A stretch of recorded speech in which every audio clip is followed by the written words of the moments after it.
بما علمتنا وعلمنا ما ينفعنا وزدنا علما والحمد لله على كل حال سبحانك لا علم لنا إلا ما علمتنا إنك أنت العليم الحكيم اللهم إني أعوذ بك أن أدل أو أدل أو زل أو أزل أو أذلم أو أظلم أو أجحل أو يجحل علي. So mashallah, may Allah subhanahu wa ta'ala increase everyone in reward who's trying to benefit on these odd nights, the last 10 nights of Ramadan. And inshallah, my intention is to try to just be a benefit to the ummah of Muhammad sallallahu alayhi wa ala alihi wa sahbihi wa sallam. So, first of all, let's just talk about barakah. Barakah. Barakah is spiritual blessing. It's divine spiritual energy that Allah subhanahu wa ta'ala infuses into something, and then it actually becomes more than what it seems. That's what we're after in this month, actually. We're after more and more barakah. So for example, if Allah subhanahu wa ta'ala, if someone has some time, right, just an amount of time, but if Allah subhanahu wa ta'ala gives someone barakah in their time, they will accomplish a lot more in a small amount of time than someone who has a lot of time will accomplish. The same thing goes with money. If Allah subhanahu wa ta'ala infuses your money with barakah, you will accomplish a lot more with a little bit of money than you would with a lot of money. And that's how Ramadan is. It's 1 month out of the year. But we're supposed to be striving and hustling and motivated to get a lot out of this month than all of the other months. And if you look at all of the ahadith around this topic, the thing that you'll understand is, number one, normally when you do one good deed, Allah subhanahu wa ta'ala multiplies it from 10 up to 10 to 700, depending upon your sincerity, your intention, your effort, right? Someone can do something very, very small, and then Allah subhanahu wa ta'ala magnifies it, and it becomes something huge. So think about the prostitute that's mentioned in the hadith, and all she did was give water to a dog. And Allah subhanahu wa ta'ala forgave her just for that. She didn't ask for forgiveness, according to the hadith. She just gave water to a dog. What if you give water to a human being who's fasting, and your intention is that to ease their thirst during the month of Ramadan?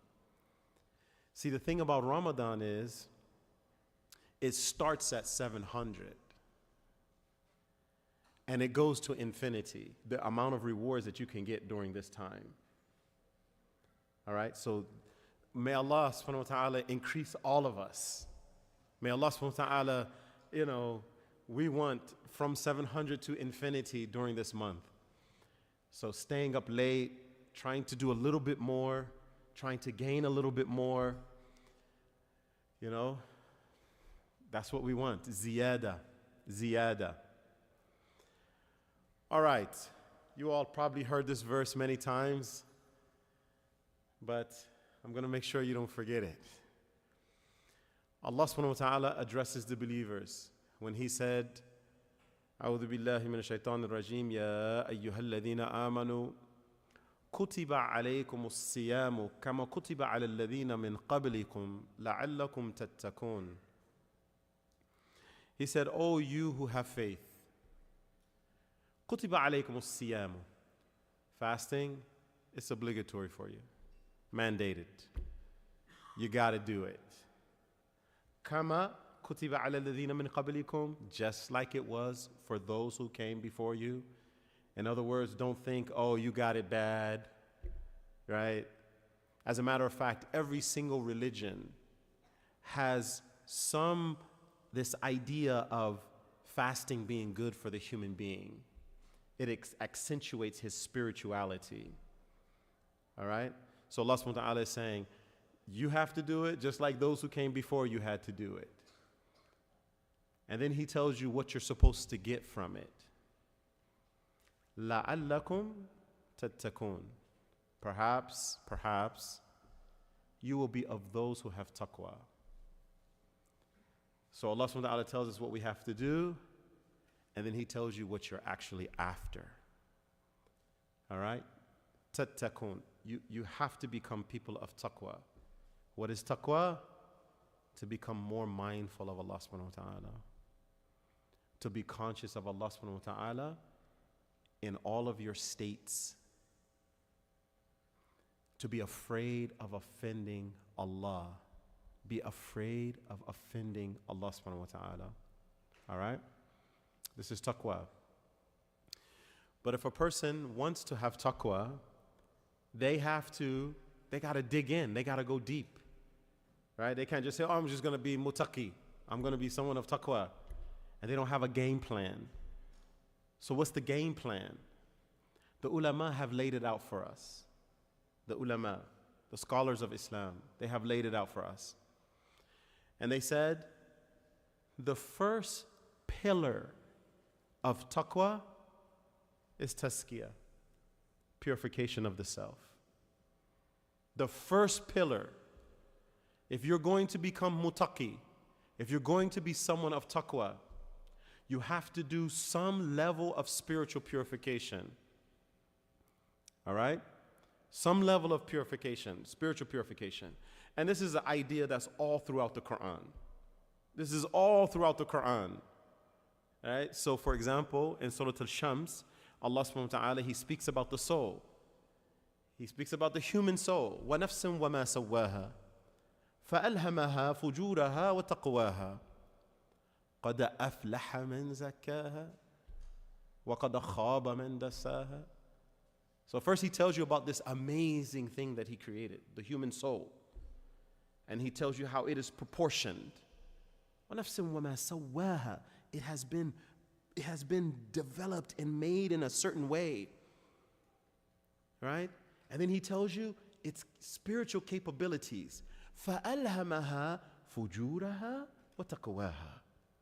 It has the capability of knowing what is right and what is wrong. What is immoral, what is immoral. What is good, what is bad. Whether you're Muslim or not. That's why the whole world right now can look at what's happening in Gaza and they know this is wrong. You don't have to be a Muslim to know that. فَأَلْهَمَهَا. It is inspired. فُجُورَهَا. Its wrongs. وَتَقْوَاهَا. And its taqwa, its righteousness. It is inspired to know. And then he tells you, قَدْ أَفْلَحَ مَنْ زَكَّاهَا. He's most successful. This is the superlative in Arabic. أفلح.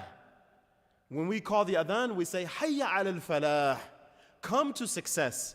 But in this verse, he's saying, قَدْ أَفْلَحَ. He is most successful.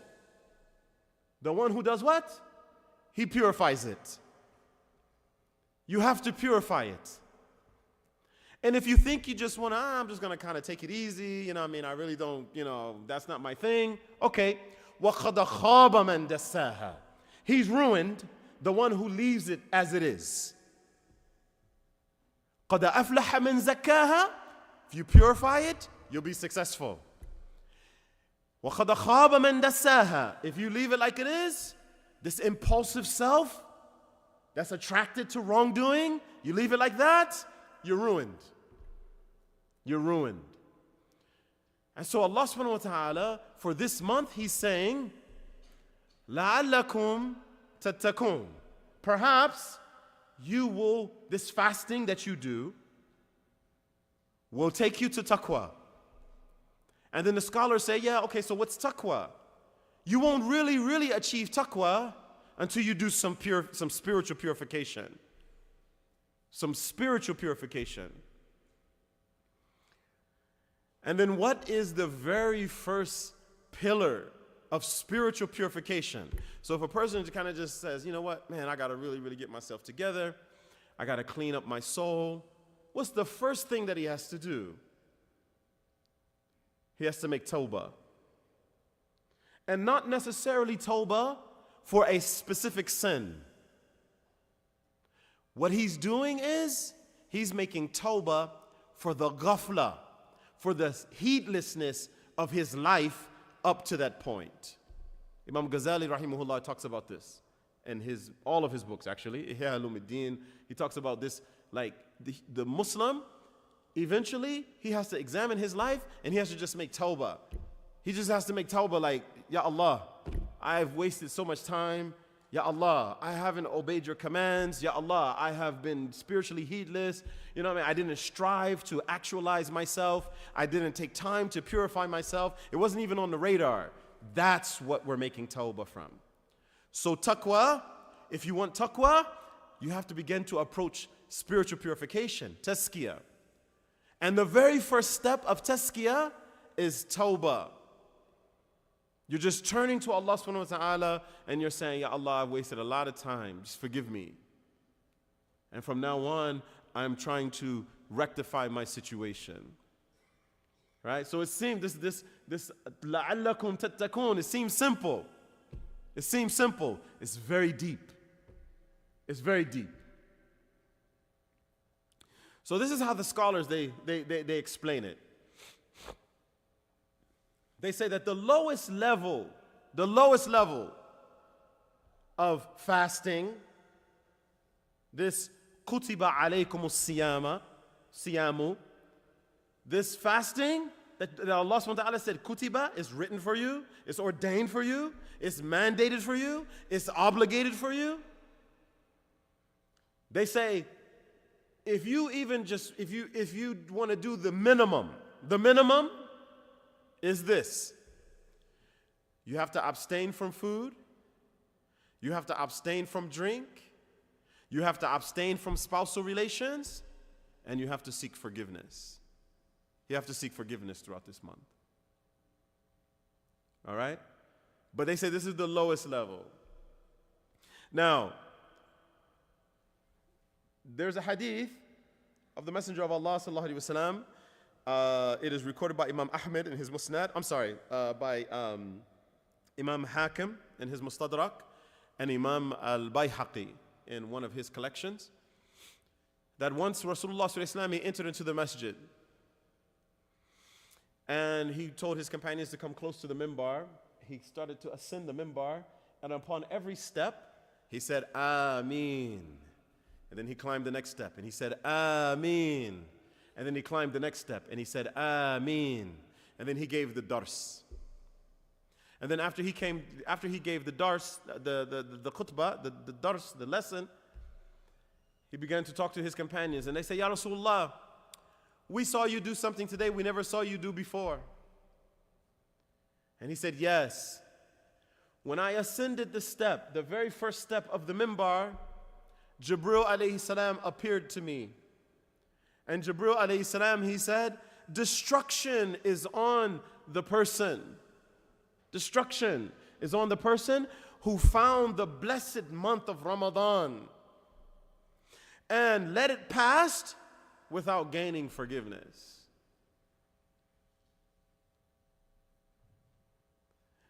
What's he talking about, sallallahu alayhi wasallam? That the person is approaching Ramadan as if it's any other time. You see, Allah subhanahu wa ta'ala, He has blessed people, He has blessed places, and He has blessed times. About blessed people, in the hadith of wilayah, the hadith that's in Sahih al-Bukhari, about wilayah, about the friend of Allah, the hadith starts off like this. Whoever shows enmity to a friend of mine, I declare war on him. It's Hadith Qudsi. So Allah is the speaker. If Allah has a friend and you just show disrespect, you're going to earn war upon you from Allah. It's that serious. It's that serious. And about special places, what did Rasulullah ﷺ say about praying in Mecca al-Mukarramah, Medina al-Munawwara, and Masjid al-Aqsa, al-Quds?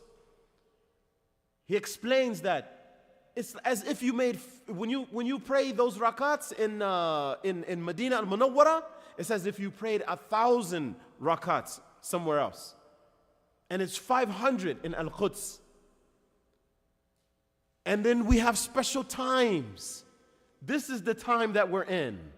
We are in Ramadan. This is a blessed time where Allah subhanahu wa ta'ala magnifies the amount of blessing. He magnifies your ability to draw near. And so if a person enters into this month and shows disrespect to the time, they show disrespect to the month, they show disrespect to the means, which is the fasting, Rasulullah ﷺ said, destruction is upon this person. They didn't even earn forgiveness. And this is the month of forgiveness. This is the month of mercy. So that's why the ulama, they say, this is the lowest. If you can't do this, when you're not even talking about, we're not even having a conversation about fasting leading to taqwa, if you can't do these things. And a person who can't do those things, in reality, they have a nafsani problem. They're not able to control themselves. And that's why they need tazkiyah. So if a person has a little bit more courage, a little bit more spiritual strength, they're highly motivated, they should go to the next level. And the ulama, they say that the next level is that you have sincere transactions with Allah. Sincere transactions with Allah. What are sincere transactions with Allah? The ulama say that this is just having good adab. Good character. Good character with Allah. So when we speak about good character, there's two types of good character. There's good character with Allah, and there's good character with the creation of Allah. When you want to have good character with Allah, you have to approach Allah without His creation. And if you want to have good character with the creation of Allah, you have to approach them without your lower self. Right? Without your anger, without your greed, without your lust, without your stubbornness. That's how you have to deal with the creation of Allah. But when you deal with Allah, you have to deal with Allah without the creation. For example, maybe there is someone in this masjid, Allah hafadh, Allah asturna, may Allah protect us and may Allah cover us. But maybe there's someone in this masjid, they came not because they sincerely wanted to earn the pleasure of Allah, but because they were pressured by their family. Or because they wanted to show up in the masjid, as someone who's righteous. They didn't have a sincere transaction with Allah. It was actually the creation of Allah that they had a transaction with. And that's what the ulama say. Allah doesn't accept partners. He doesn't accept partners. If you do something for Him, it has to be purely for Him. In other words, when you do something, you have to ask yourself, liman, for who? Who am I doing this for? In other words, who do I want to pay me? Who do I want my reward from? And then you can narrow it down. If you find that you want to show off in front of your friends, if you find that you want to, impress your family members, if you just don't want to, if you want to feel left out, you want to feel important in the masjid, that's counterfeit. Those are counterfeit deeds. You cannot exchange that for blessing, for reward, Yawm al-Qiyamah. And Rasulullah ﷺ warned us about this. In a long hadith, he explains that on the Day of Judgment, someone will come before Allah subhanahu wa ta'ala, and then they'll say, how did you die? And then the man will say, I died fighting in your cause. And then he will be called a liar. Liar! You died because you wanted the people to say that you were courageous. They said it. That's your reward. In other words, don't come here looking for no favors. Don't come here looking for no favors. Allah is one. And when you do transactions with Allah, they have to be for Allah. For Allah. And this goes with what you do for your families.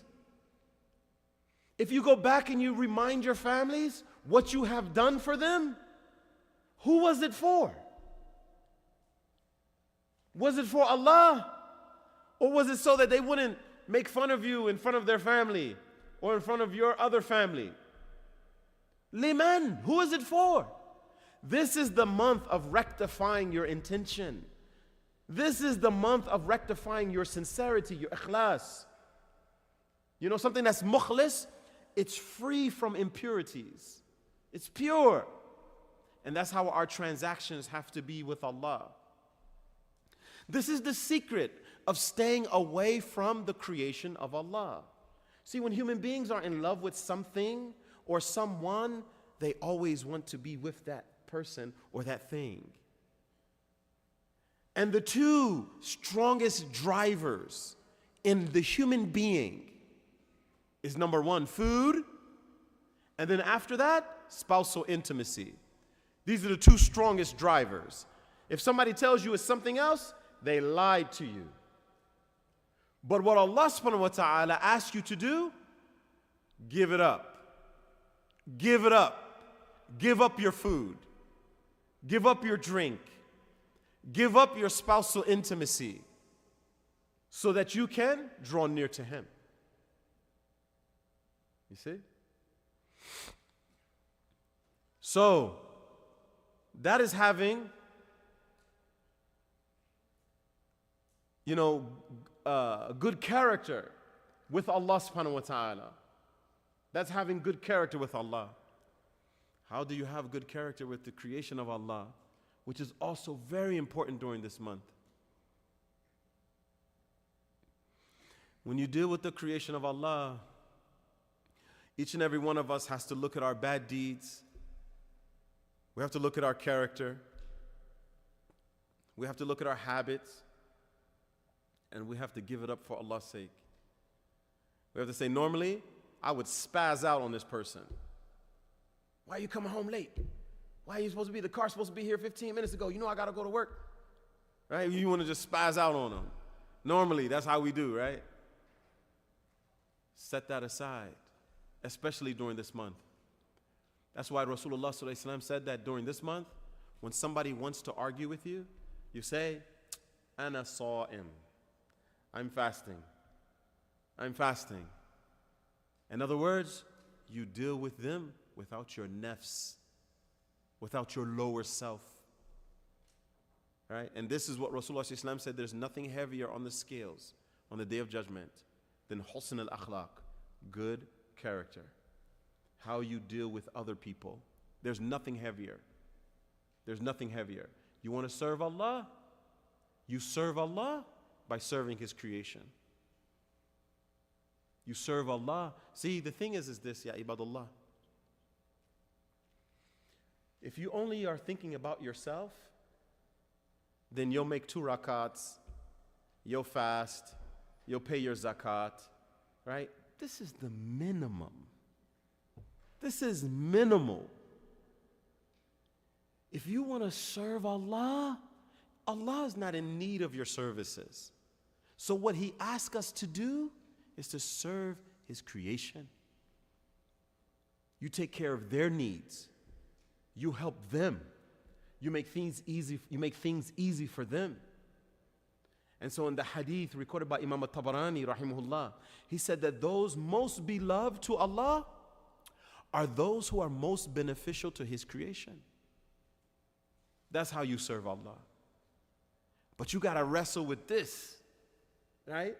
You got to wrestle with our anger in all of its branches. You know, arrogance is part of anger. That's self-esteem. Like, who do you think you are? I'm this. I'm your dad. I'm your mother. I'm your older brother. I'm your boss. Right? We have to deal with that. Jealousy, envy, greed. That's part of the passions, right? Shahwa, greed. And sometimes it could be for food. So we torture our families and make them cook 20 different dishes during Ramadan as if that's the point. Wallahi, that is not the point. As a matter of fact, you're supposed to give up the food. And the scholars have gone on and on and on about this. They say the one who's thinking about, Imam Ghazali, rahimahullah, he said, whoever, you know what I mean, during the day, and the only thing the person is thinking about how he's going to break his fast, he has shaved from the reward of his fast.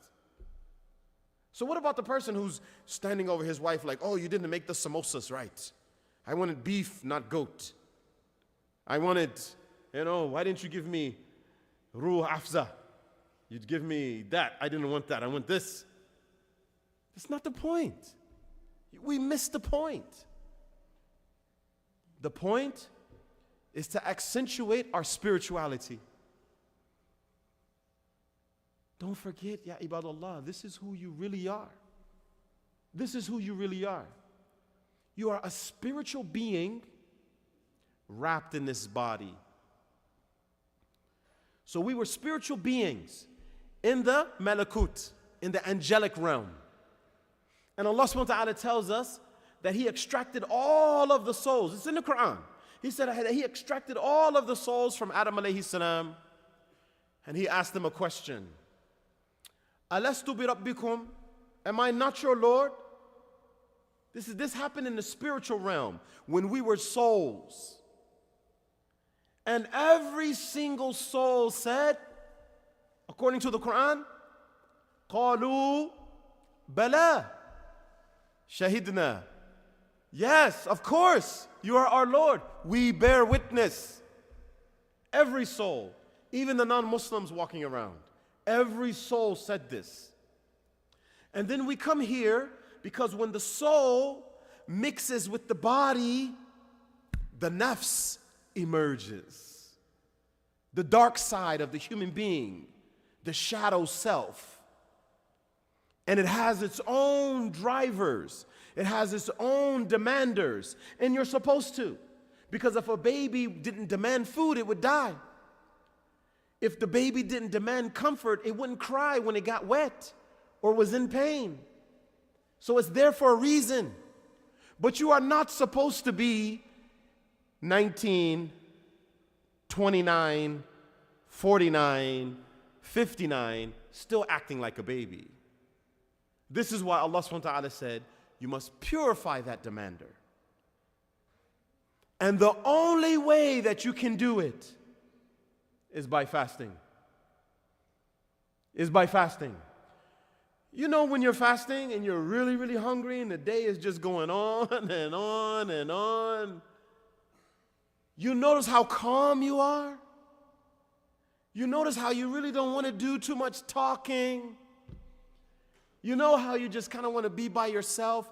The nafs are tranquil because they become pliable. They become workable. That's the time when you're supposed to train them.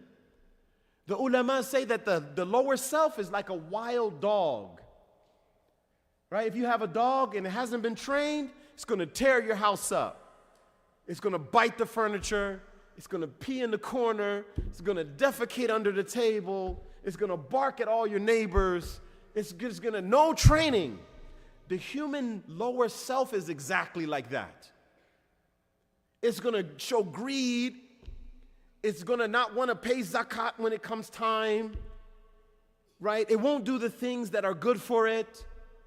It delays the prayer until the very last time, right? It doesn't really want to fast, and when it does fast, it's like, hurry up and get this over with. Bring me my 20 different samosas. Bring me all of them, right?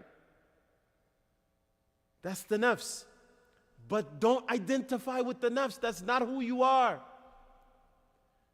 Allah subhanahu wa ta'ala said, وَلَقَدْ كَرَّمْنَا بَنِي Adam. We have ennobled Bani Adam. Why? How? Because his soul is supposed to triumph over his nafs. His spirituality is supposed to emerge and be stronger than his wild dog. The wild dog, it just wants to eat, sleep, procreate, talk, have fun, pleasures, all the amenities of life. Allah subhanahu wa ta'ala said, قَدْ أَفْلَحَ مَنْ زَكَّاهَا. The one who purifies it. It's the one who purifies it. They're successful. وَقَدْ خَابَ مَنْ دَسَّاهَا. It's a warning. You are destroyed if you leave the wild dog like it is. If you leave it like that, you're destroyed.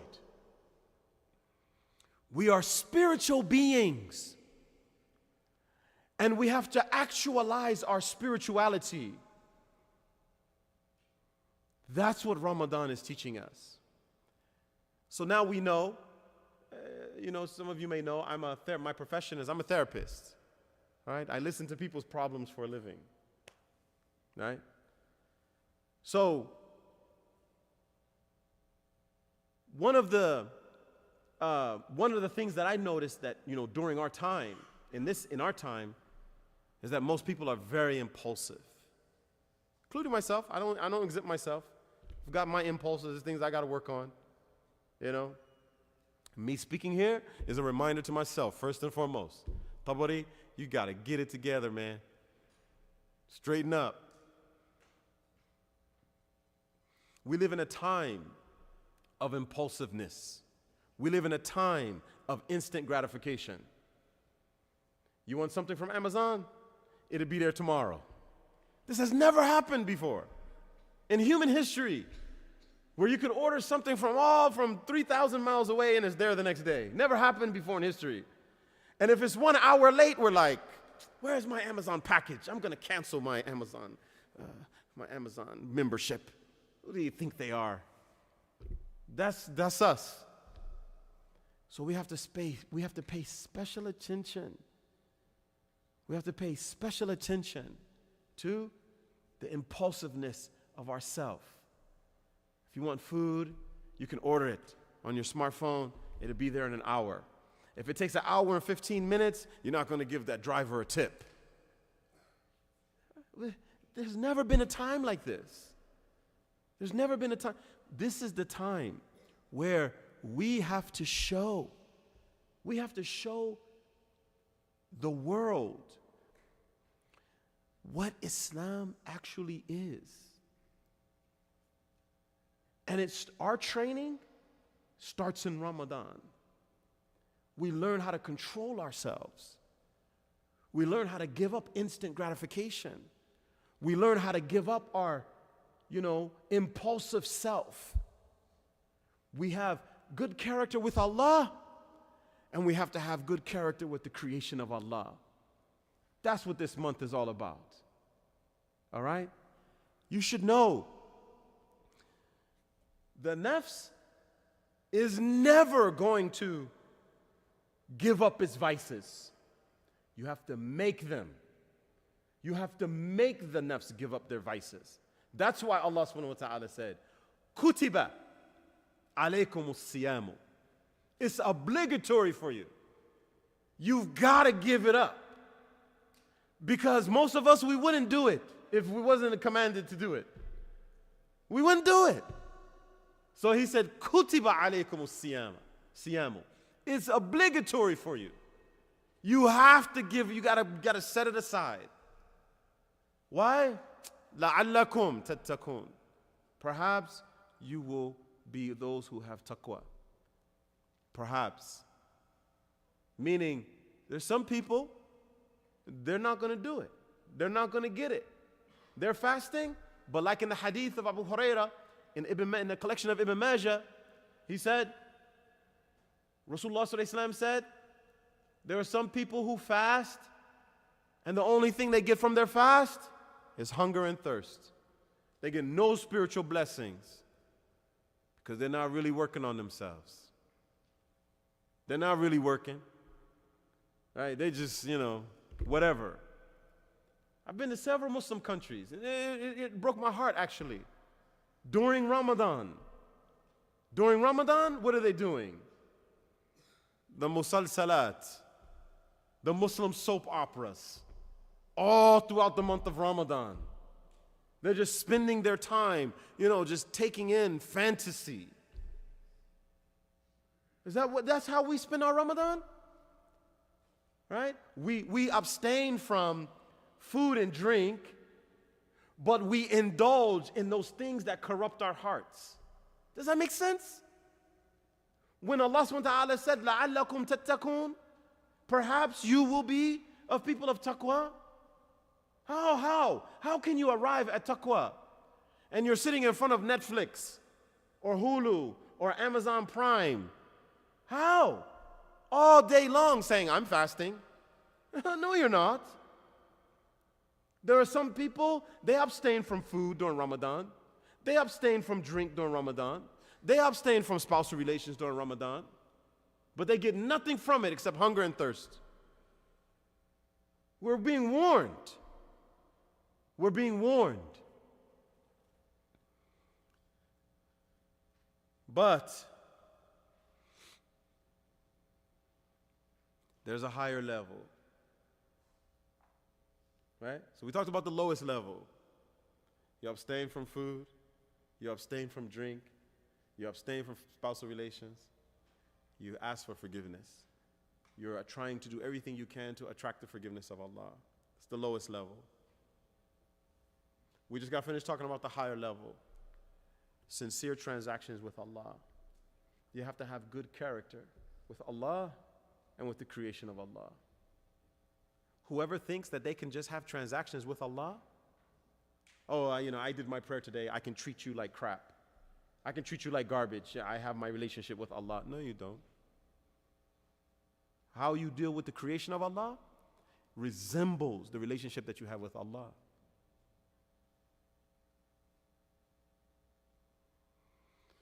There's a higher level. The ulama, they say, the highest level is that the heart, you make the heart fast from low aspirations. Low aspirations, your himma, that what you aspire to is, you become akhirah centered. So in other words, I'll tell you the hadith.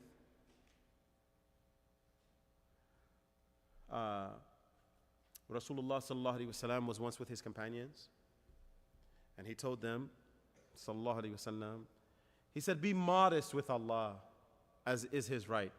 Haqqa tuqatih. Be modest with Allah. Be modest. And they say, Ya Rasulullah, of course, we are modest with Allah.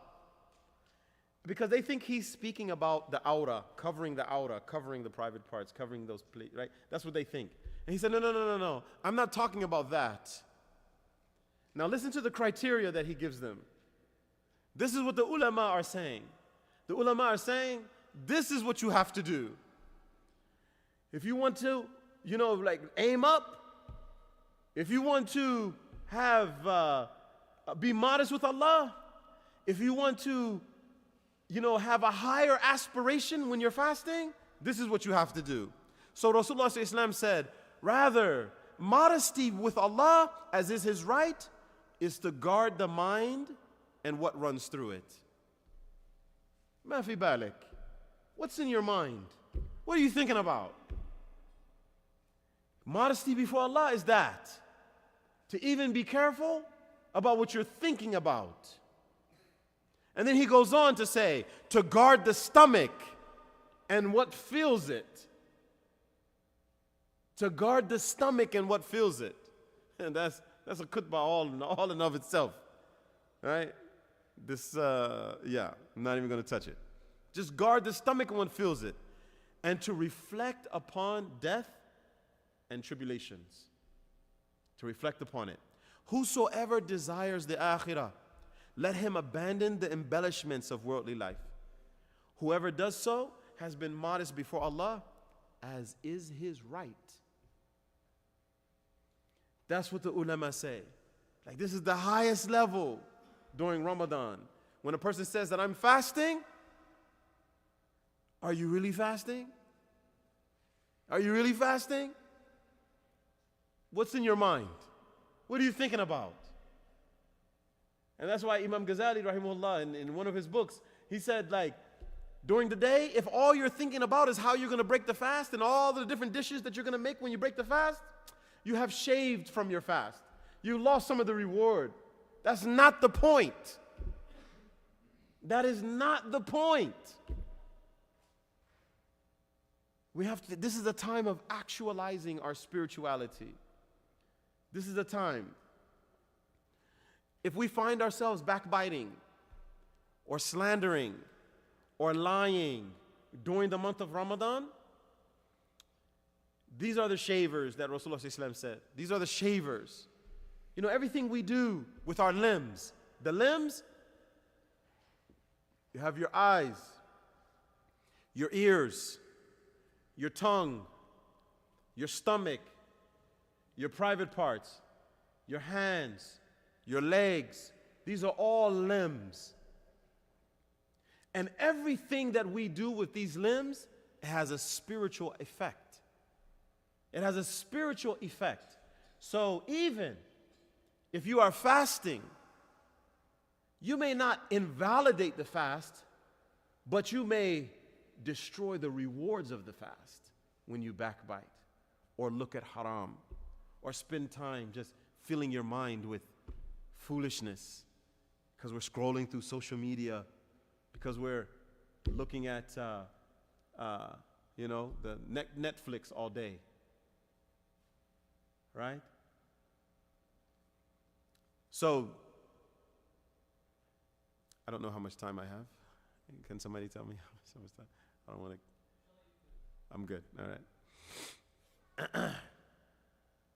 Right? So we have to take in consideration, right, the whisper of the nafs. Right? They call it hadath an-nafs. The nafs, it whispers to us. When you sleep, sometimes you have a dream, and you dream, like say you're fasting, and you fall asleep and you dream about food. That's hadath an-nafs. The nafs is like having a conversation with you, but you see it in pictures. So you see you eating a big fat piece of juicy chicken. This hadath an-nafs. When you're wide awake, the nafs speaks to you too. It's not always shaitan. It's the nafs. Like, look, man, we want some food. And many other things. We want this. We want that. We want to say this. We want to say that. We want to act like this. We want to act like that.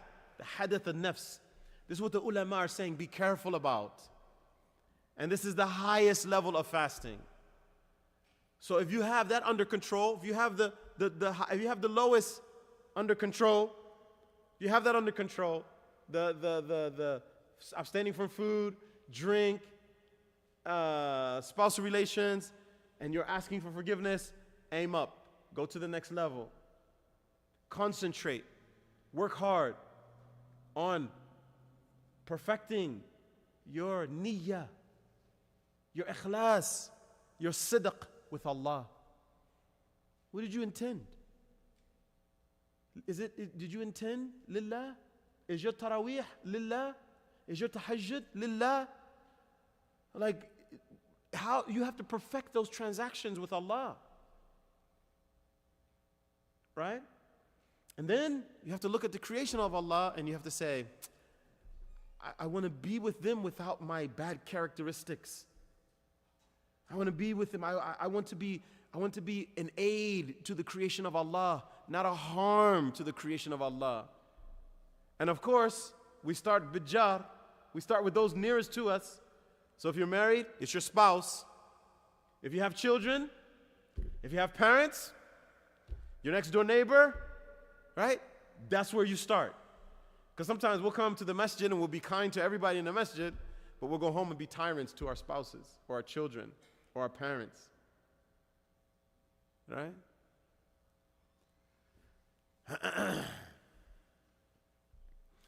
There's a hadith of the Messenger of Allah sallallahu alaihi wasallam. He said, this is narrated by Imam Ahmed in his Musnad, that Rasulullah sallallahu alaihi wasallam said that if it were not that the devils, the shayateen, moved in the heart of the children of Adam, they would be able to look upon the spiritual realm. They would be able to understand and see and experience the malakut, the spiritual realm. Don't think that this is outside of your capability. Rasulullah Islam is telling you what your potential is here. Because in another hadith, he tells his wife, Sayyidatna Aisha radiallahu anha, he says to her, Shaitan flows through the human body, like the circulation of blood. Curb his flowing with fasting. So now we know that fasting, it curbs the influence of the shayateen. Right? Alhamdulillah, during Ramadan we have help. Some of the ulama say that it's not all of the shayateen, it's just the big strongest ones. The biggest strongest ones, they are. Some of the ulama say it's all of them. So there's khilaf there. There's a difference of opinion. Wallahu a'lam. But what you should know is that fasting is a tool.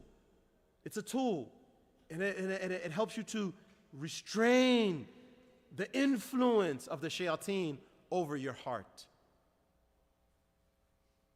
All right? And so if you want to know what the capability is of the wali, the person who purifies themselves and draws near to Allah subhanahu wa ta'ala, all you have to do is look at the hadith of wilaya. It's in Sahih Bukhari. Just look up hadith of wilaya. Rasulullah sallallahu alaihi wasallam, it's a hadith Qudsi. Allah is the speaker. Allah is telling us. So the hadith starts off by the rank of the wali, the person who has drawn near to Allah. And it says, whoever shows enmity to a friend of mine, I declare war on him. So that's the rank of the wali. Right? Who got his back? Allah himself. Allah himself. And then he tells you how to do it. He says, my servant begins to draw near to me by doing those obligatory actions. This is the beginning. Just do the obligatory actions. You begin to draw near. And then he adds the nawafil. He begins to pray the sunnahs. He fasts the sunnahs, right? When it's not Ramadan, you fast Mondays and Thursdays. You fast on the white days, right? The 13th, the 14th, and the 15th of every Islamic month. You know, you fast those other important days throughout the year. You do those things. You give sadaqah, right? You make tahajjud. All of these nawafil. And Allah subhanahu wa ta'ala said, He continues to do that until I love Him. So the obligatory, you begin to draw near. But the nawafil, you earn Allah's love. And then Allah tells you all the spiritual gifts that you get. I become the seeing through which He sees, the hearing through which He hears, the hand through which He grasps. And if He were to ask something of me, I would surely give it to Him. These are the spiritual gifts that you get. This is the capability of the human being. وَلَقَدْ كَرَّمْنَا بَنِي Adam. We have ennobled Bani Adam. What's this ennoblement? What's so noble about Bani Adam? That he can draw near to Allah subhanahu wa ta'ala.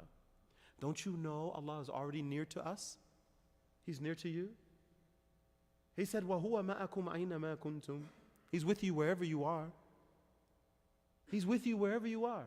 And the ulama say that this is in maqam and makan. So, maqam is if you make it a habit of always asking Allah for forgiveness, Allah is with you, He will forgive you.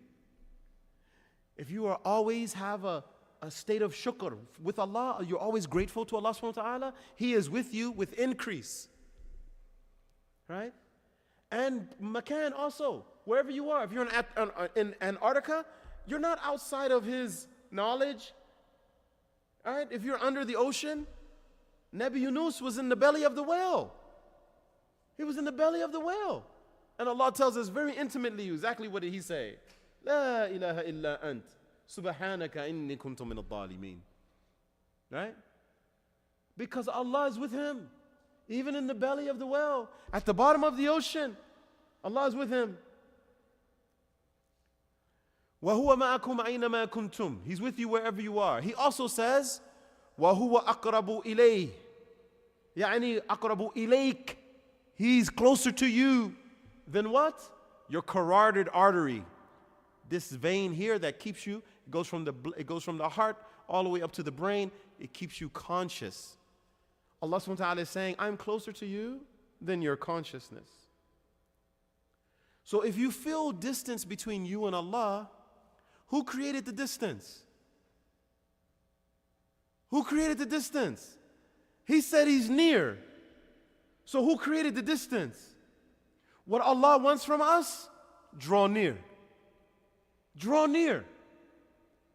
And when you draw near, He will bless you. And Ramadan is that. It is a means of drawing near to Allah subhanahu wa ta'ala. If we can just do it properly. If we can just do it properly. So alhamdulillah, we are now in the last 10 days of Ramadan. We are looking for Laylatul Qadr. So mashallah, that's why we have all these beautiful faces here. We are trying to attract the mercy of Allah subhanahu wa ta'ala. We are trying to attract the forgiveness of Allah subhanahu wa ta'ala. We are trying to attract the blessings of Allah subhanahu wa ta'ala. And we ask Allah subhanahu wa ta'ala to give us that in abundance. Ya Arhamar Rahimeen.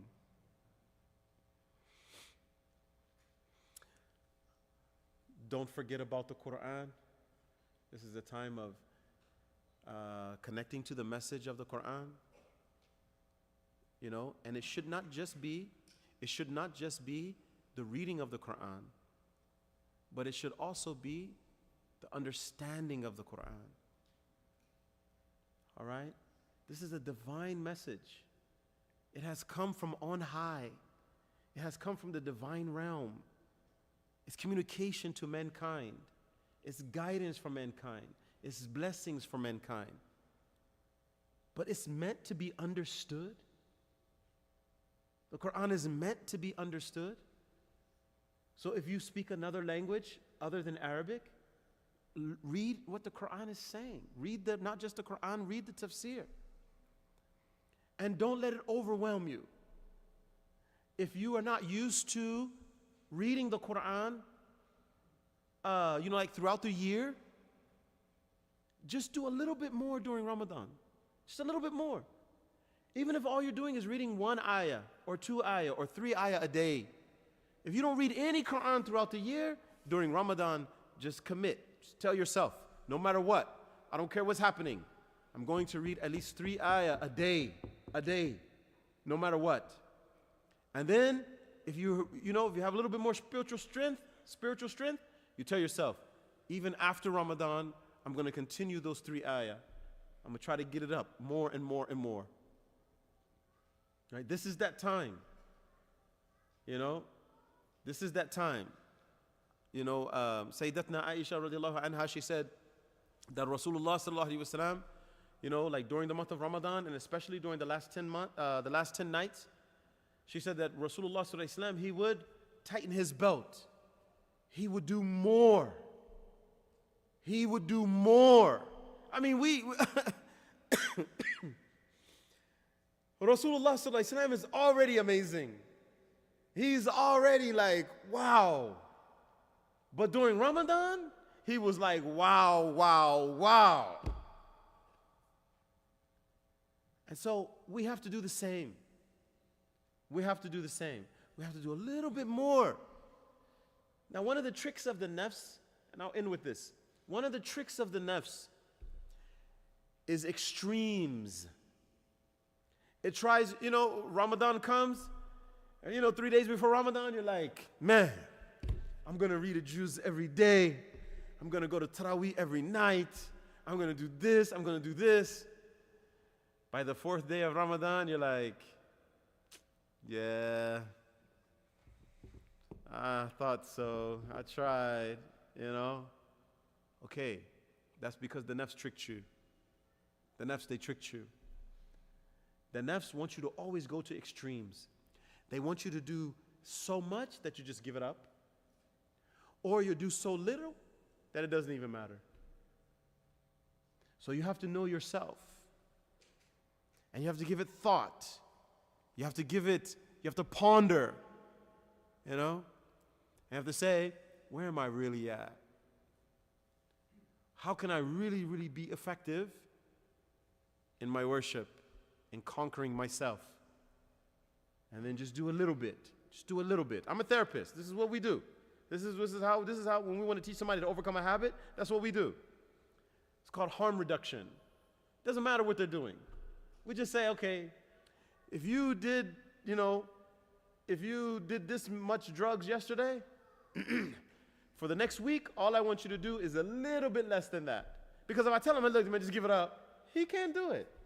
That's why he's there. Or she can't do it. So you just do a little bit less, just a little bit. Say, okay, if it was 5 grams yesterday, right? Okay, for the next week, we're only going to do 4 grams. 4 grams. See, the nafs can deal with that. The nafs can say, okay, we don't really like it, but, we'll right? And then after he masters that, then you say, okay, now we're going to 3. That's how you have to be with the self. You have to be diplomatic. You have to be diplomatic, But don't let the nafs get away with doing nothing, and don't let it lie to you and force you to the other extreme. You're trying to do so much, you're just going to give it up. So I'll pause right there, and if there's any questions, or maybe you guys want me to get off of the mic, it's up to you. Inshallah.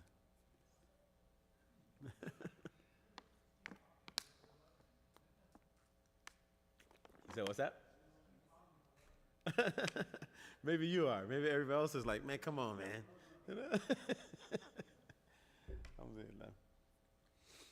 No, I mean, Shaykh told me to just talk for an hour because I think they want to do another couple of rak'ah. Them? Shirk. Shirk. So he's asking about shirk. Shirk is so there's like major shirk, there's minor shirk, there's different categories of shirk. Shirk al-kafi, like the hidden shirk. There's different levels of shirk.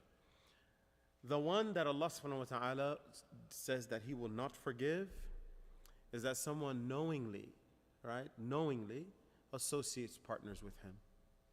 So they say one of His creation is greater than or equal to Him. Allah will not accept this. Allah subhanahu wa ta'ala will not accept this. But what we have to be more careful about is riyah, which is a type of shirk. It's when we do deeds that are supposed to be for Allah, but we end up doing it for creation. So in other words, we go to the congregational prayer because we want to be seen. Right? That's riyah. It should only be for Allah. One of the early Muslims, he recognized this. This is what's known as it's like a shirk al-kafi. It's a subtle shirk. It's hidden. It's hidden. It's not obvious. So one of the early Muslims, for 20 years, he went to the congregational prayer. And he told himself, I want to be in the first row. I want to be in the first row. So for 20 years, bzzz, Allahu Akbar, bzzz, Allahu Akbar, right? In the first row. One day, he was late. He couldn't make it. And then, instead of, he was ashamed. Because he said, now I have to stand in the back row. I didn't make it to the front row. What are the people going to think? For 20 years. For 20 years, he told himself it was about being in the front row. But in that one moment, he realized it was really about what the people thought. You know what he did? He went back and made up those 20 years of prayer. That 20 years of prayer. So this was the early part of Islam, right? He was a tabi'in. So he was a student of the students of the Sahaba. So you have the Sahaba, you have the tabi'in, and you have the tabi'in. He was in that rank, the tabi'in. But they were afraid of that. They were afraid of doing deeds that are supposed to be for Allah, and it ends up being for creation. Wallahi, this is what we have to be careful about. Rasulullah ﷺ said that he didn't fear for his ummah. He didn't fear for us that we would go back to worshiping idols. That's not what he feared for us, right? He didn't fear that for us. So alhamdulillah, you know, like we have a very clear understanding of Tawheed, the oneness of Allah, right? We get caught up other ways, either dunya or riyah. That's what Rasulullah ﷺ said that he feared for us. Love of the world and deeds for other than Allah. That's what he feared for us. You know? So alhamdulillah, we don't, we won't have this major shirk al-akbar. That's what it's called in the books of Aqidah. Shirk al-akbar, alhamdulillah, mashallah, we've been protected from that. But shirk al-asghar, the minor shirk, that's what we have to be careful about. And you just, wallahi, you have to take time. You have to take time. And you have to just spend some time with yourself. And you have to ask yourself 2 questions. When you're going to do something that's important, you're really trying to attract the favor of Allah subhanahu wa ta'ala, you have to say, liman and limadha. For who? Why? Always, you have to ask yourself. You know? And the self will answer you. The self will answer. A man came to Rasulullah sallallahu alaihi wasallam, and Rasulullah sallallahu alaihi wasallam just saw it on him.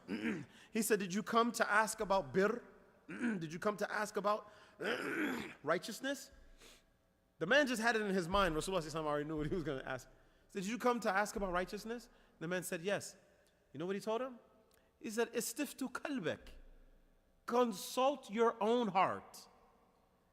So we know that the heart has the ability, the spiritual heart has the ability to discriminate, to discern what's right and what's wrong. But you need time. Sometimes you need time. You know, so excuse me, I haven't drank enough water today. But sometimes you have to sit with yourself, maybe for a day or part of a day. You have to keep asking yourself, why am I going to do this? And then wait until it's mukhlis. Wait until you have utter sincerity that is actually for Allah. That is actually for Allah. And then stay on that. And then stay on that. There's no other way. There's no other way to be utterly sincere. And if you read some of the stories of Hassan al-Basri and Ibn Sirin, and you know what I mean? A person came to them and asked them about the janazah. He said, there's going to be a janazah today. Somebody famous, how somebody, one of the early Muslims was famous and passed away. And Hassan al-Basri, he said, I haven't developed the niyyah for it yet. That's amazing if you think about it. Because one of us, we'd be like, yeah, let's go. All right, let's go. But did you do it because your brother asked you to do it? Or did you do it because you were truly trying to help the person who passed away? Because Rasulullah ﷺ said that there's intercession. If there's at least 40 people, right, who prays over someone, they'll be like, their dua, their prayer, that janazah prayer is like an intercessor for that person. But they would be like, I haven't developed the niyyah. And they wouldn't go and do something until they developed the niyyah, until they knew the niyyah was lillah. It was for Allah, absolutely for Allah. And that's how you overcome the minor shirk. The minor shirk. So I hope that answers your question.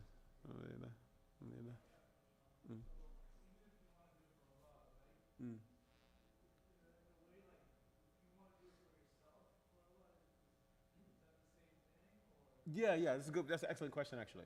Right. So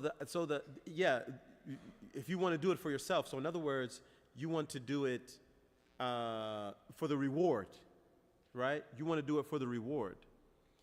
So yes, that's for Allah. In other words, you're saying, I only want the reward for this thing from Allah.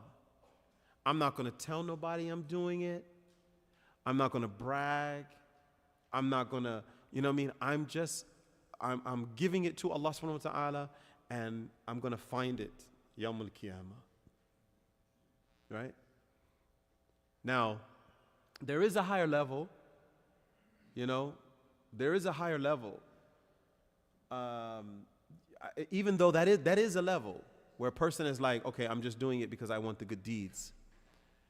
But there are some people who have developed, they're more spiritually developed, and they can actually go on to do things just for the love of Allah. Just for the love of Allah. Right? They're not necessarily, they're not contemplating the reward. They just have this type of relationship with Allah, and they're just like, if I love Allah, I have to take on those characteristics, like Rasulullah ﷺ said, takhalluq bi akhlaqullah, like take on those divine characteristics. And so they do. They take them on. And so, like for example, there's in Suratul Insan, Allah subhanahu wa ta'ala says about someone, وَيُطْعِمُونَ الطَّعَامَ عَلَى حُبِّهِ مِسْكِينًا وَيَتِيمًا وَأَسِيرًا. And when you go and you read the tafsir on that verse, it means وَيُطْعِمُونَ الطَّعَامَ.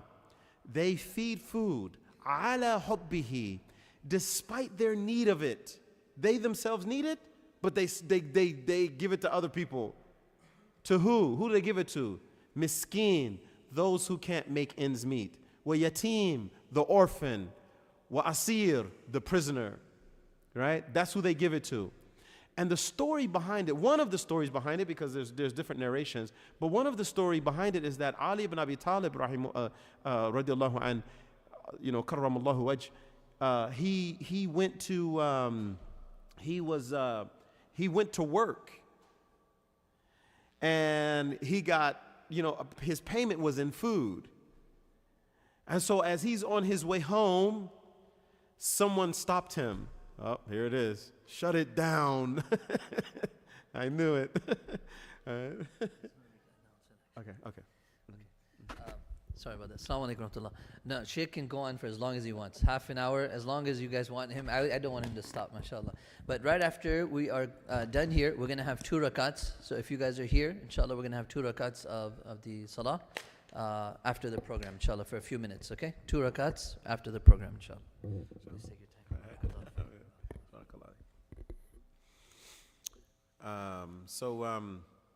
So Ali ibn Abi Talib, radiallahu an, he was he went to work, and like there's a lot of details here, you know what I mean? Because first of all, you have to understand his situation. I mean, like I don't know where to begin or end, but I'm just going to tell you. You remember the hadith where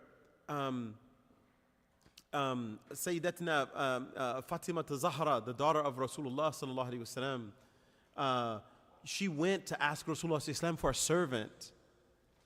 Right? She's like, Ya Rasulullah, I need a servant. Because her hands had calluses because of the work that she used to do with them, washing the clothes and, scrubbing and grinding the barley and all of that stuff. So they had a hard time. We read the stories and we forget that they were fuqara, they were poor, So Ali ibn Abi Talib radiallahu anhu, he's going to work every day, and he would get his payment in food. He wasn't rich, you know. So as he's coming, according to one of the narrations, as he's coming home, someone stops him. Right? It's a poor person. They need some food. He gives 1/3 of it to them. 1/3. And then he keeps going. He's heading home. Someone else stops him. He gives the other 2/3 to them. And then, someone else stops him. He ends up giving it all away, even though that's what he worked for. So he went home with very little or nothing. But Allah subhanahu wa ta'ala is telling us in the Quran that they did it out of love of Allah. They did it out of love of Allah. This is a higher level. You know what I mean? They're not thinking, oh, if I do this, I'm going to get this. You know what I mean? I mean, that's a level. It is a level. But it's not the highest level.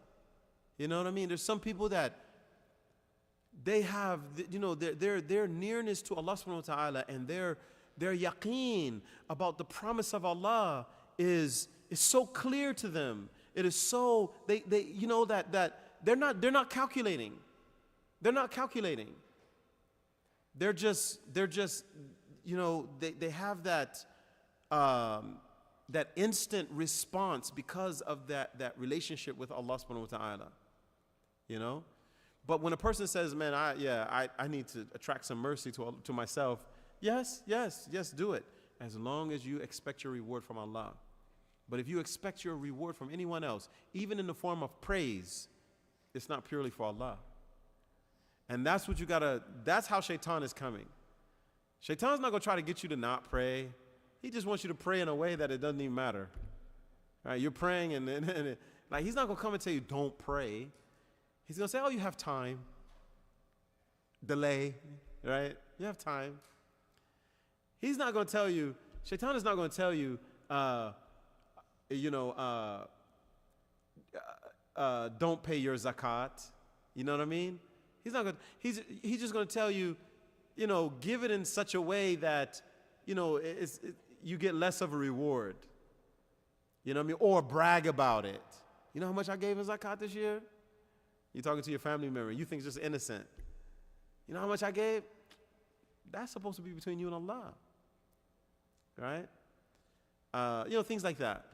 That's how shaitan is going to try to rip you off. You know what I mean? So, yeah.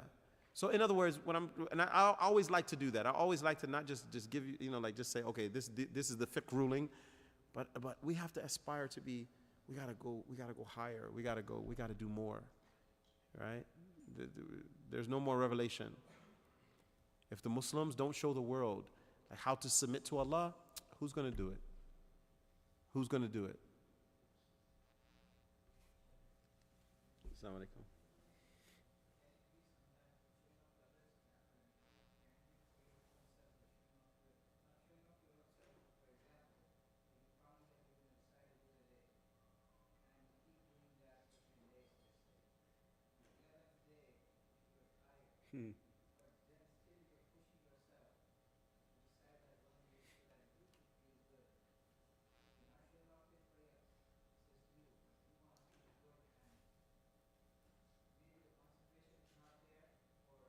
Whole juz, maybe half juz you recite with concentration, the other half is just because you want to get it done with. You set a goal of one juz and you want to get it done. Is that something not doing it for Allah or? No. So the ulama explain that like this. They say, when you set off to change behavior or to begin new behavior or something like that, Allah subhanahu wa ta'ala always assists the servant. Allah subhanahu wa ta'ala will, so in other words, all of that spiritual energy that you have, that is actually Allah. He's giving you the state. So, you're getting help. Because He promised, if you draw near to Him a hand span, He draws near to you an arm span.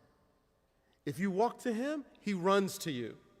So just when you have the niyyah, the correct niyyah, You're going to get divine assistance.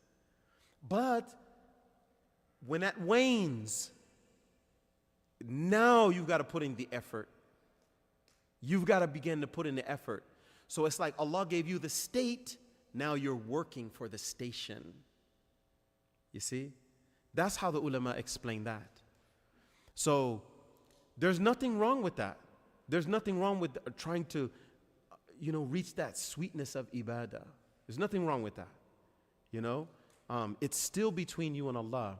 It's just you need to know that in the beginning, that was just the fadl of Allah. You had divine assistance because of your niyyah.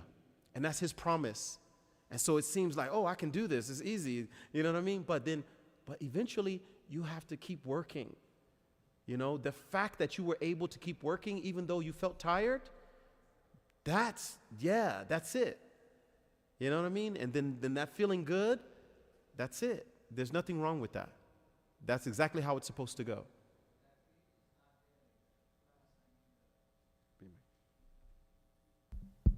The feeling is not there. For another example I want to give is for example, you pray Isha every day. One night you're very tired and you want to go to sleep. But since you've been praying for, let's say, 5 months, 6 months, you just want to get it over with. So you pray Isha quickly, you don't know what you're reciting, but you just want to offload the burden. Yeah. And then go to sleep. So does that come under showing off also, or? No. That's just between you and your nafs, right? That's not riya, that's not, you know what I mean? It's simply, maybe in that case, you didn't get the full reward. Maybe in that case, you know what I mean? You didn't get the full reward, but Allah is not going to deprive you. Allah subhanahu wa ta'ala is not going to deprive you. Even though it may not have been, as it could have been, I mean, there's too many reports about that. The companions, they'd be sitting in the masjid, actually falling asleep, waiting for Rasulullah sallallahu alaihi wasallam, and then they would groggily get up for the congregational prayer, be very, very tired. And Allah subhanahu wa ta'ala said about them, radiyallahu anhum wa radu an. He was pleased with them and they were pleased with Him. You know what I mean? So no, that's an issue of just dealing with the nafs. That's not an issue of riya. Wallahu a'lam. Yeah. Assalamu alaikum.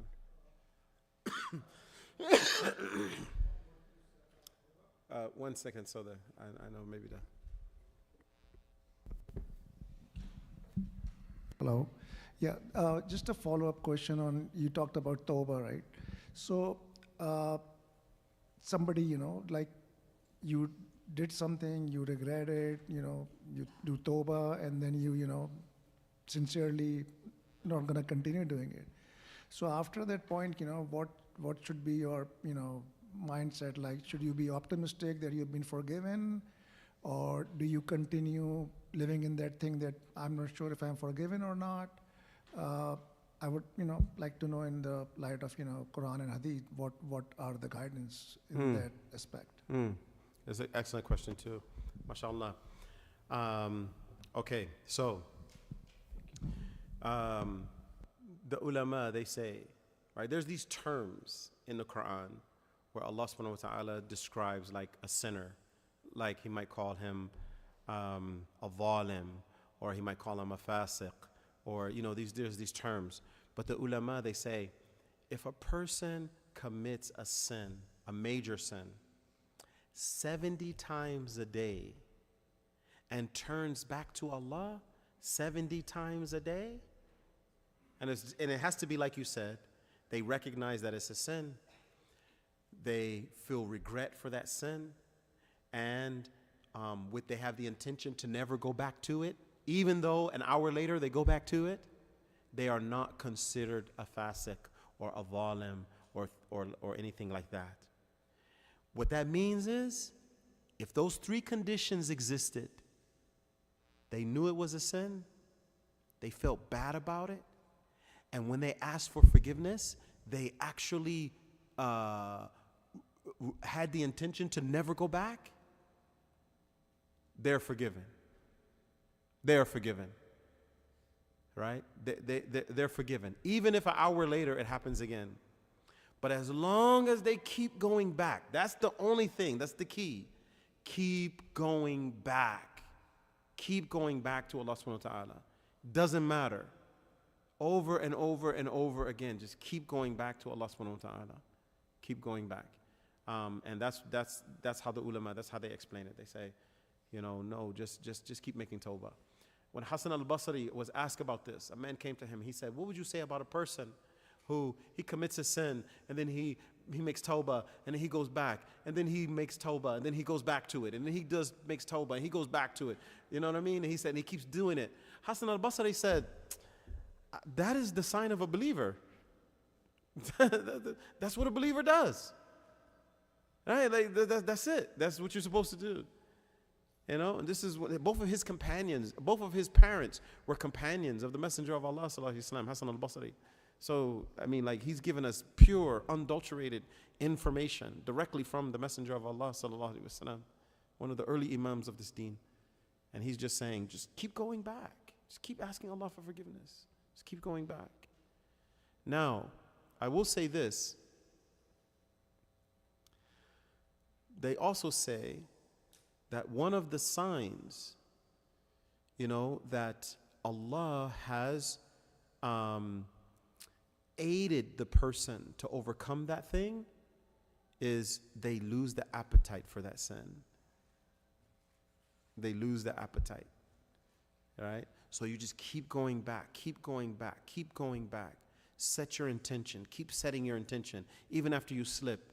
Sooner or later, the aid of Allah is going to catch up to you. And it's going to assist you. And then you will overcome that thing. I'm an addiction counselor. I know that this works. Right? I have people, they come with all different types of addictions. Gambling, pornography, shopping, gaming, all of them. And there's a certain portion of it that has to be, you're just dealing with the behavior. But then there's a portion of, if they're Muslim, there's a portion of it that we're dealing with that just has to do with tawbah, just turning back to Allah. And eventually, what I find is that the ones who are really, really working and they're sticking with their treatment plan and they're really trying to overcome it, that's the help of Allah eventually catches up to them. And they just like, somehow it's just like they become free from it. And that's what the ulama are saying. That your sincerity, you keep asking Allah for forgiveness, keep asking Allah for forgiveness. Eventually, the fade, what they call fade, the fade of Allah is going to catch up. That divine assistance is going to catch up. I hope that answers your question. Assalamu alaikum.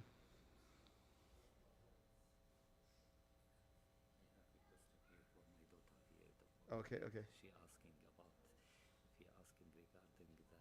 school. Okay.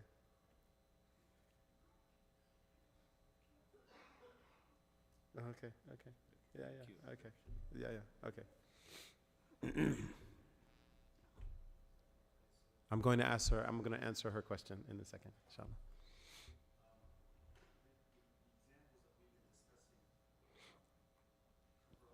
Broad range of actions that a person could do, but it seems like most of these might be related to when a person has kind of committed almost like a personal type of sin or transgression, to where that the act of repentance or seeking forgiveness is personal between them and Allah. But if a person had been dealing with some sort of addiction, whatever it might be, and others found out about it, right? And then they've repented from it and they've been making an effort to overcome this addiction and things like that. But maybe Allah has put in their path this obstacle of these other people who found out about this in the past. They continue to backbite them and they continue to harass them in a way, right? Or the fallout from that backbiting, even it could be years ago.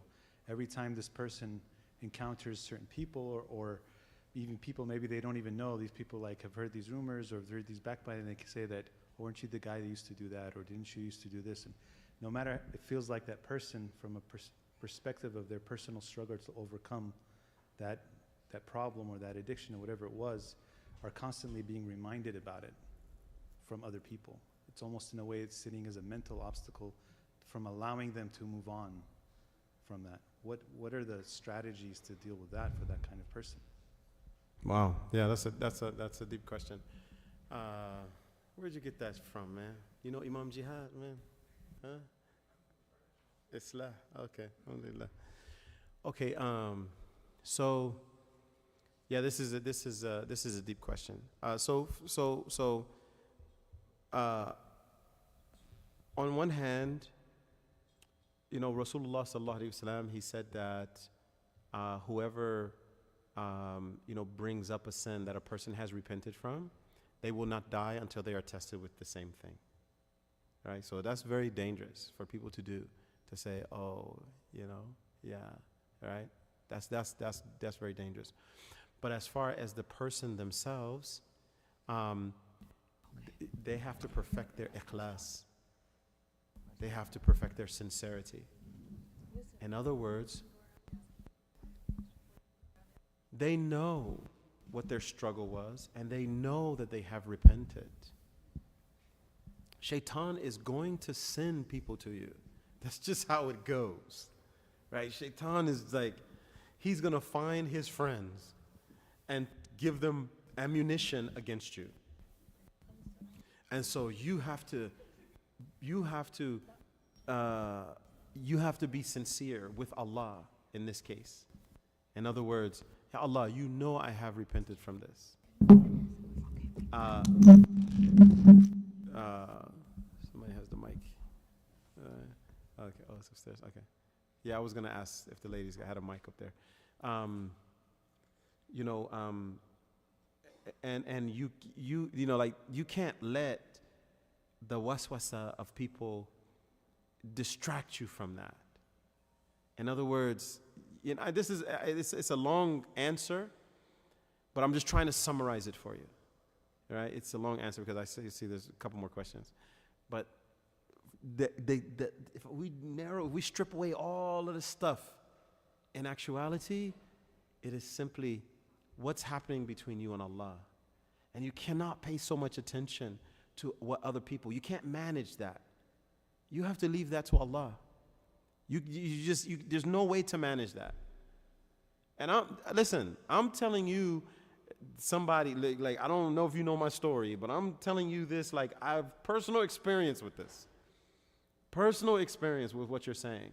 But what I have found is that when you are sincere with Allah and you are determined to go straight, Allah will rectify your affair. Allah himself will rectify your affair in a way you just can't do it. Like, you could have never thought it would turn out like this. But it's only by being sincere with Allah. It's like the man that came to Rasulullah and he said, Ya Rasulullah, give me, tell me something that I can do that I can only get from you. And Rasulullah told him two things. He said, Qul amantu billah thumma istaqim. Say, I believe in Allah, and then be firm upon that. The man, his name was Sufyan ibn Abdullah, one of the companions of Rasulullah. Right? He was the great-great-grandfather of Umar ibn Abdul Aziz, who Imam Ahmed and Imam Shafi'i said he was the fifth caliph of Islam. Right? And he just like, Ya Rasulullah, tell me something that I can do that I don't have to go and ask nobody else. I don't need to get no explanation. I don't need anything. Just tell me two things. He said, just say you believe in Allah. In other words, believe in Allah and then be firm upon that. And in other words, no matter what comes your way, be firm. Be that transaction that you have with Allah, it should be sincere. It should be, you don't waver from it, no matter what comes your way. And then you'll find that Allah will rectify your affair. Right? And I can give you a longer explanation later, but that if we just strip it down, that's what it is. All right? So I know we're starting to get long-winded. There was a question from one of the young ladies from upstairs, and she was asking about presentations. And correct me if I'm wrong. Correct? She was asking about like if doing presentations and workshops and things like that at school, Can that be for Allah's sake? All right? So let me just say this. Anything that you do to help people, to educate people, to facilitate things for people, Muslim or not, can be for Allah's sake. You just have to determine that it is for Allah's sake. And so when something is for Allah's sake, you have to do it with ihsan. Right? So if you're going to do a presentation at school, or you're going to do a lecture at school, you're going to participate in activities at school, just, like 5 minutes before you do it, just go into your heart and say, who do I want my reward from? Allah. Okay. How can I get my reward from Allah? I'm going to do it with ihsan, so that only Allah knows how much effort I put into this. Only Allah knows, how much work I put into it. Only Allah knows I was frustrated with my coworkers or my co-students, but I didn't yell at them. I didn't get mad at them. And I'm doing that so that Allah will reward me. Yes, it can be for Allah's sake. It can definitely be for Allah's sake. So don't undermine anything. Don't think that, this can't possibly be for Allah. No, everything can be for Allah. Rasulullah said you get rewarded for just a morsel that you give to your family. A morsel, right? Like a date. You give your family a date, you get rewarded for that. Just having fun with them, playing with them, with your family. You get rewarded for all of that. So what about if you're giving a presentation at school that people are going to learn from, they're going to listen, they're going to benefit from? Yes, for sure. Are there any more questions from the ladies? I know the men are taking up all the time, but are there any more questions from the ladies? From the ladies? Oh, okay. Okay.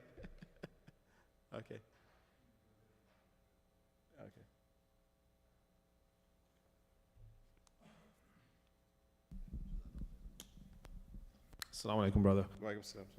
So first question we have is, the question is, now we see a rise, and I think you can I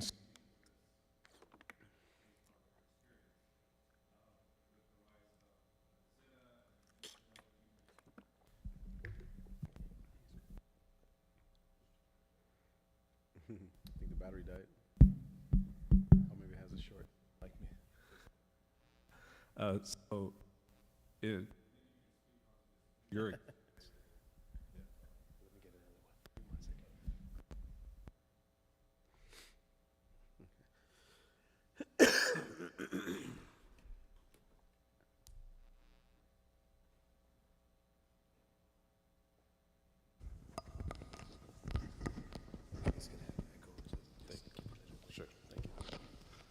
So we have two questions from the sisters. First one is, due to your recent experience and your profession, we see a rise in infidelity and zina.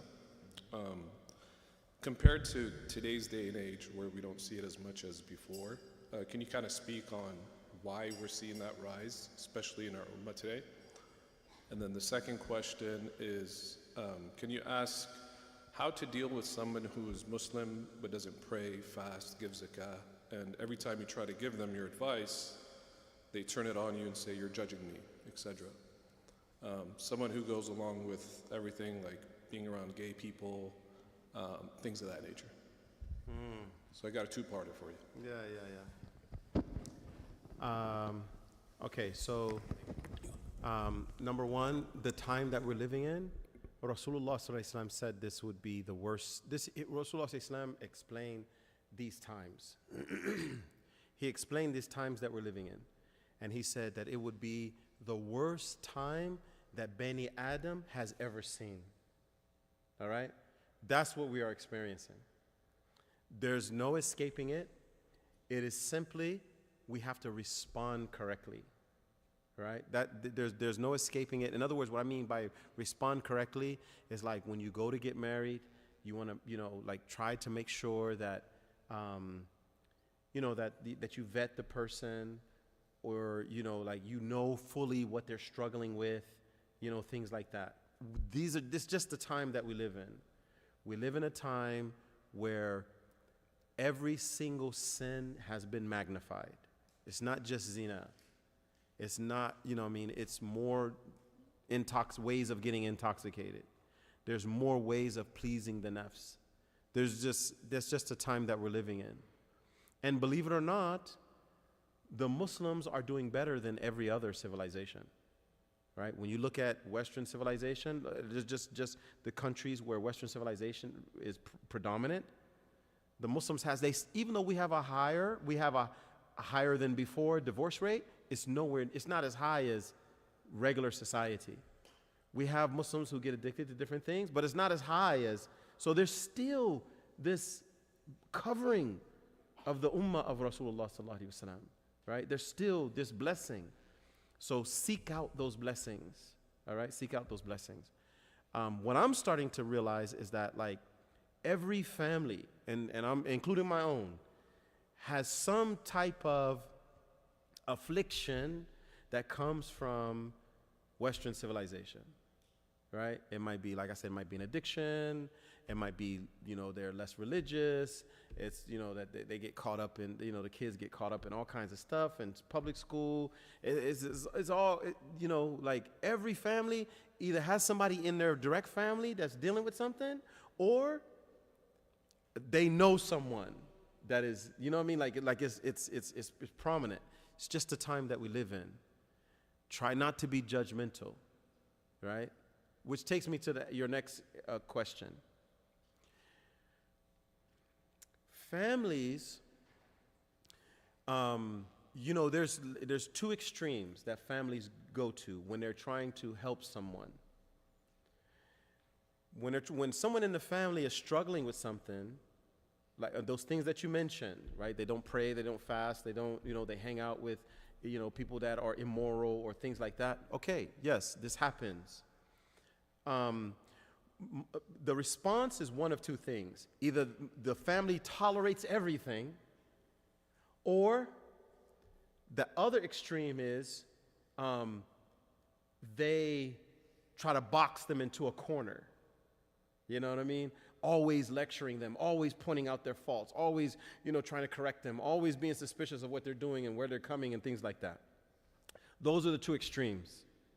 Either complete tolerance, or you just fault finding, blaming, criticizing all the time. You have to find the middle ground. And the middle ground is this. The middle ground is you tell the person, hey, I see that you're struggling. You have a problem. It's not my job to change you. This is the big mistake that we think that we can do. We think we can change people. No, people have to change themselves. The only thing you can do is set boundaries. You can set boundaries. You can say, listen, do whatever you want. You just can't do it in my house. Or do whatever you want, but this is where I stand. But don't beat them up about it. You know what I mean? Don't beat them up about it. And you have to deal with people where they are. All right? So this is what I'm trying to say to you. And I'll give you a couple of examples directly from our scholars and Rasulullah sallallahu alaihi wasallam. So on one hand, when you're always trying to correct the person and put them in their place and show them the right way, that's codependency. Codependency is, I'm only okay if you're okay. I'm only going to be all right if you do what I tell you to do or you act this way. You see? You cannot, your psychological health cannot be based upon what somebody else is doing. And so you have to give them the freedom to be how they are. You got to set your boundaries depending on how the relationship is. I don't know what the relationship is. Are we talking about husband and wife? Are we talking about children? Are we talking about, siblings? There's a lot of different ways how that might play out, right? But you just set your boundaries. You say, all right, look, I'm not going for this. You do what you want. But in my house, we're not going past this, right? And like I said, you have to meet people where they are. A man came to Rasulullah sallallahu alaihi wasallam, and he asked Rasulullah sallallahu alaihi wasallam to pray 3 times a day. What do you think Rasulullah sallallahu alaihi wasallam said?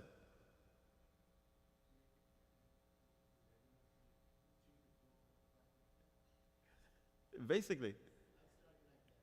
Basically.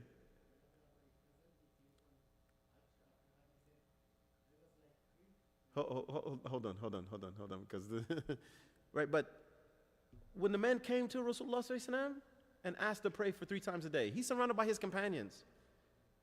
And Rasulullah sallallahu alaihi wasallam told him, okay, do that, knowing that eventually he would get up to 5.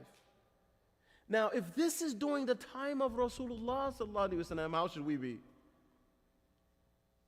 If we can get a person to pray 1 time a day, this is a huge feat sometimes. It's like, MashaAllah. He prayed 1 time today. All right, that's where he's at. That's where she's at. Okay. Right? During the time of Imam Abu Hanifa, a man comes to Imam Abu Hanifa and says, I don't mind praying 5 times a day. I just don't want to make wudu. I just don't, the wudu thing, I just can't. No. Imam Abu Hanifa said, okay, yeah, do that. Now, Imam Abu Hanifa is surrounded by scholars of the highest caliber. They're all mujtahidun. Imam Zufar, Imam Muhammad al-Shaybani, Imam Abu Yusuf al-Ansari. I mean, these are like major imams in the deen. And they're looking at Imam Abu Hanifa like, what? What are you doing? He said, no. Once he realizes that he's not getting any credit for that, eventually he'll start making wudu. He's meeting him where he is. That's where he is. That's how we have to be. Right? So, not all the way over here tolerating everything, nor all the way over here basing your whole life on what their problems are. Can't be that. Has to be here in the middle. I see you're struggling. If you want my help, I'm here. If I can help you, I'm here. But I'm not going to drive myself crazy because of what you're going through. But if you want me to walk along with you, that's your load. You got to carry that. That's your laundry bag. You have to carry that. I'm not going to carry it, but I will walk alongside you to the laundromat. Right? I will walk alongside with you. That's how we have to be. You know what I mean? That's how we have to be. And I could give you more examples, but I just don't want to draw it out. But we have to always, like, what's the middle path? Not complete tolerance, not complete, pushing them into the corner, but middle path. Okay, I see. All right, I see you got a problem. You know what I mean? It's okay, but you know what I mean? Like you got to fix it. You know what I mean? I'm only going this far, but that's your burden to carry. You know, like that. That's what I would say. Go ahead. Walaikum salam. Any more questions from the ladies? Okay.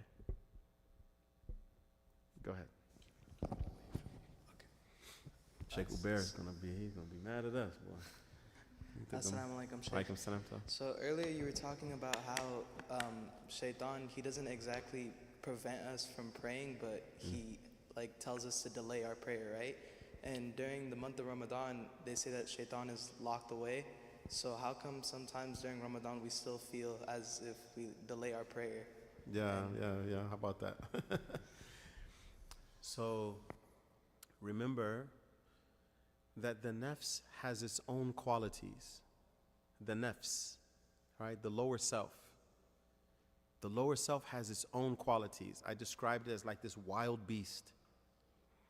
Now, the wild beast, every now and then, can be agitated. Somebody can come up to the fence of the wild beast and poke a stick at it, and he's going to act real crazy. But even without somebody agitating it, it's still a wild beast. That's the nafs. And so, Shaitan, what does Allah say about the whisperer? The whisperer doesn't whisper here. He says, الَّذِي يُوَسْوِسُ فِي صُدُورِ النَّاسِ. He whispers into the chest of mankind. In other words, he whispers to your nafs. He agitates it. He gives it suggestions. But remember, Shaitan is only whispering to you what you want to do anyway. He's not introducing something new to you that's completely foreign to you. No. He's only saying to you what comes to you naturally anyway. So the nature of the nafs is there. he just riles it up. He wants to make it worse, right? And so that's why it's very important to like understand the soul, the heart, the nafs, and the characteristics of these things. And we have to tame the beast. We have to tame the beast. I'm going to tell you one story. And then I think we better make some rakats. I don't want everybody to fall asleep and then blame me, right? There was a very famous, it was one of the teachers of Imam Junaid, rahimahullah. All right? And so one day, he was known for making tahajjud. Tamim, you sleepy? He was known for like staying up all night. All right? So one day he had